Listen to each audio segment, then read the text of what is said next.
Bonjour à tous! Donc, bienvenue dans cette vidéo dans laquelle on va faire un peu de révision et un peu de nouvelles matières aussi. Donc, vous allez prendre la page 12 des notes de cours. On a un tableau avec les formules d'air. Malheureusement, ça s'est un petit peu mal imprimé, donc on va regarder ça ensemble. Un carré. Si on dit que le côté c'est C, il y a le périmètre, c'est 4 fois le côté. Les formules de périmètre, pour la plupart, pas besoin de les savoir par cœur. Ce qui est important, c'est de savoir qu'un périmètre, c'est qu'on additionne tous les côtés. Par contre, l'aire d'un carré, c'est côté exposant 2. Côté fois côté. Pour un rectangle, eux nous ont montré largeur et longueur. Moi, j'aime mieux écrire hauteur et base.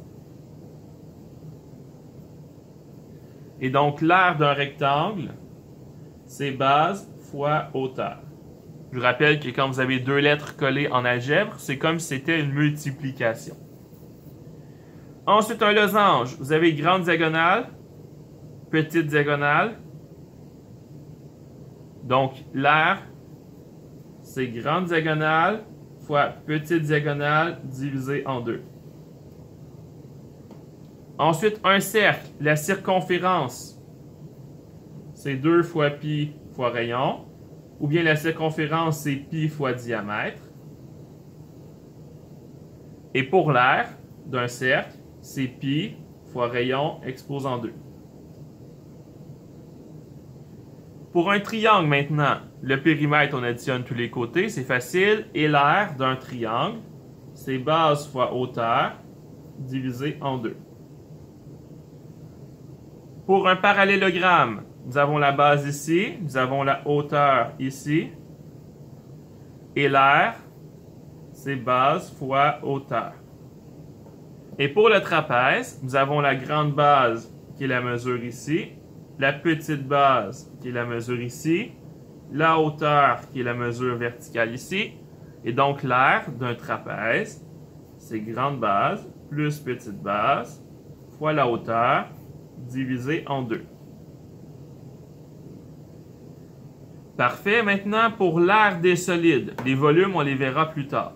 Pour l'aire des solides, un cube, bien, on a 6 faces. Donc, on pourrait dire que on trouve l'aire de 1 carré, on fait x6. Donc, pour un prisme droit, ce qu'il faut se rappeler, c'est que l'aire latérale, c'est le périmètre de la base fois la hauteur. Donc, pour tous les prismes droits, vous pouvez faire le périmètre de la base fois la hauteur. Ça va vous donner votre aire latérale. Mais par contre, que l'aire de la base, ça dépend. Si ta base c'est un triangle, tu fais l'aire d'un triangle. Si ta base c'est un rectangle, tu fais l'aire d'un triangle. Si ta base c'est un trapèze, tu fais l'aire d'un trapèze. Et l'aire totale, c'est l'aire latérale plus 2 fois l'aire de la base. Donc, si on compte les deux bases, on fait 2 fois l'aire de la base et on rajoute l'aire latérale. Pour la pyramide droite, ce qu'il faut se rappeler, c'est que l'aire latérale, c'est périmètre de la base fois la hauteur. Périmètre de la base fois l'apothème. Donc, l'apothème,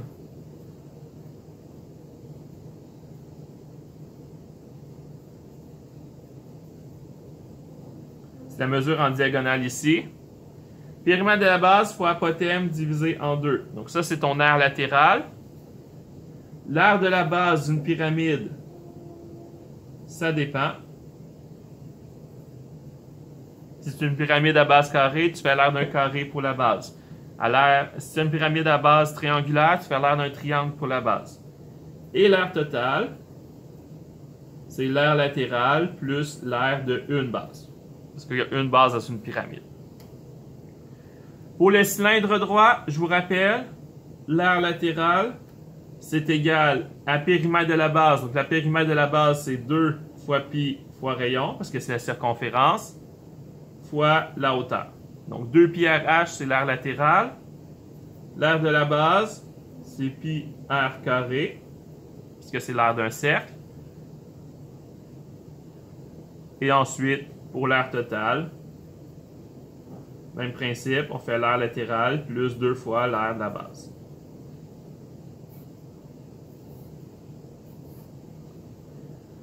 Pour un cône, l'aire latérale du cône, c'est pi fois rayon fois apothème.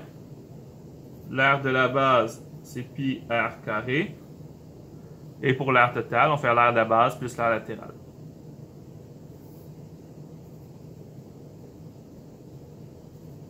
Aire latérale plus aire de la base. Et la dernière forme que vous avez vu l'air l'année passée normalement, c'est la boule. Donc l'aire d'une boule, qu'est-ce que c'est? L'aire, c'est 4 fois pi fois rayon exposant 2. Donc je vous ai fait un rappel des aires, des formes. Maintenant, on va faire un petit rappel aussi de qu'est-ce que c'est une projection. Pour imaginer une forme en 3 dimensions, ça peut être utile de faire le dessin en 3 dimensions. Donc ici, on a un dessin en 3 dimensions d'un agencement de cubes. On a empilé des petits cubes ensemble. Il y a plusieurs façons de représenter ça. On pourrait le tracer complètement au complet, mais c'est difficile. On pourrait faire un plan codé. Donc eux, ils ont fait une vue du dessus, une vue du haut. Ils ont marqué combien de cubes il y avait à chaque endroit. Ou on peut simplement regarder la forme et tracer les différentes vues. Ça, j'ai déjà vu ça dans un examen de fin d'année, les différentes vues, donc c'est important de comprendre ce que je vais faire maintenant. Donc, je vous ai mis les réponses ici. Vous pouvez essayer de le faire par vous-même. Dans le fond, on regarde la forme et on trace ce qu'on verrait sous forme de chaque vue. Une chose qui est importante à voir, c'est qu'ici, si vous regardez bien, ici, vous avez un cube et ici aussi. Et comment est-ce qu'on sait qu'ici, il y a des cubes? Regardez bien le dessin ici, on voit qu'il y a des cubes dans chaque rangée. Okay? Donc, j'ai mis les réponses ici. Vous pouvez le retranscrire par vous-même. C'est vraiment en vous pratiquant vous-même que vous allez vous améliorer.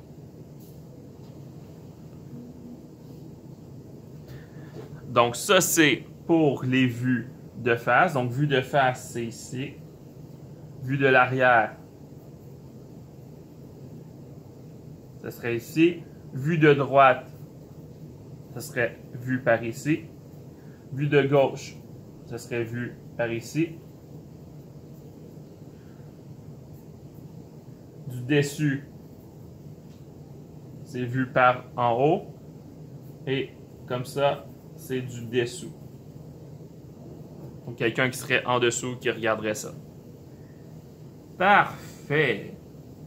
Nous arrivons maintenant aux projections et perspectives.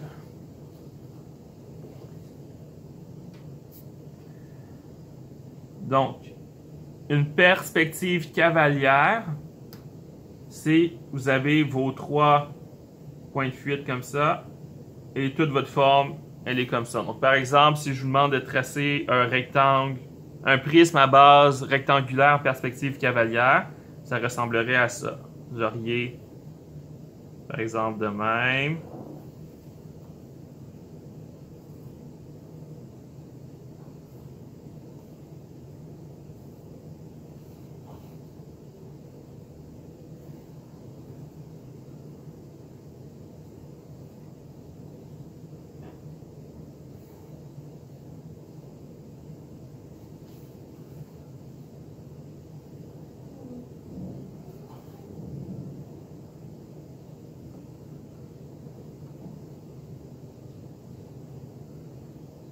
Donc, on remarque, les diagonales sont tous parallèles et nous avons notre forme en 3 dimensions, ainsi que les côtés cachés, je me le mets en pointillé. Parfait. Perspective axonométrique. C'est qu'on va tracer notre forme, mais que les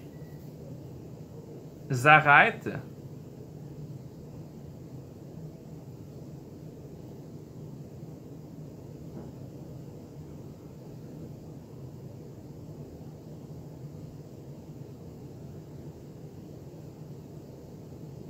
qu'on se met 3 axes en premier. Donc, par exemple, si je me mets 3 axes de même,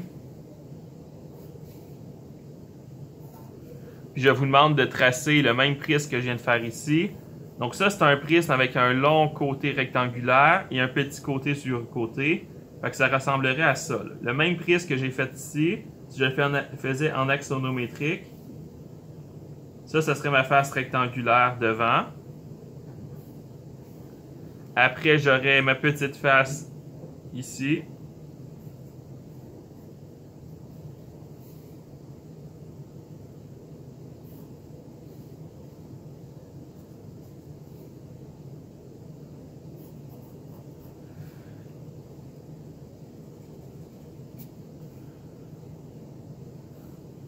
Et finalement, j'aurai ma face sur le dessus.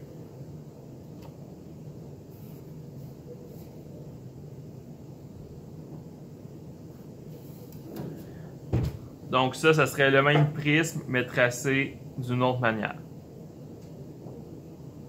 Donc ça, c'est axonométrique. Et la dernière, c'est avec un point de fuite. Donc ça, vous faites souvent ça en art. Vous tracez votre forme et c'est tous relié à un point de fuite. Par exemple, si je fais un cube, ça va ressembler à ça. J'aurai mon carré.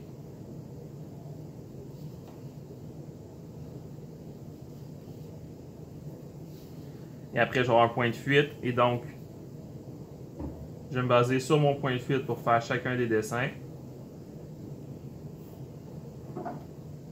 Chacune des arêtes. Et donc, après, je vais ici retracer mon carré.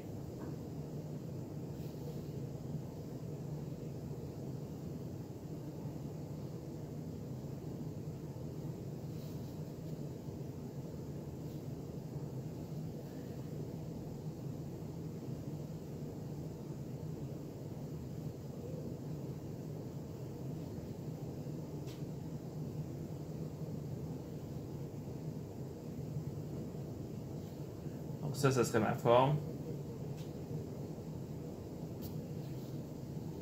Comme ça.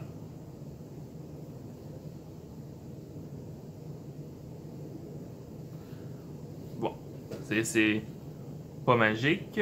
Et deux points de fuite, ben là, c'est avec deux points de fuite, vous avez peut-être fait ça en art aussi. Donc, il faut juste savoir la différence entre cavalière, axonométrique et avec des points de fuite.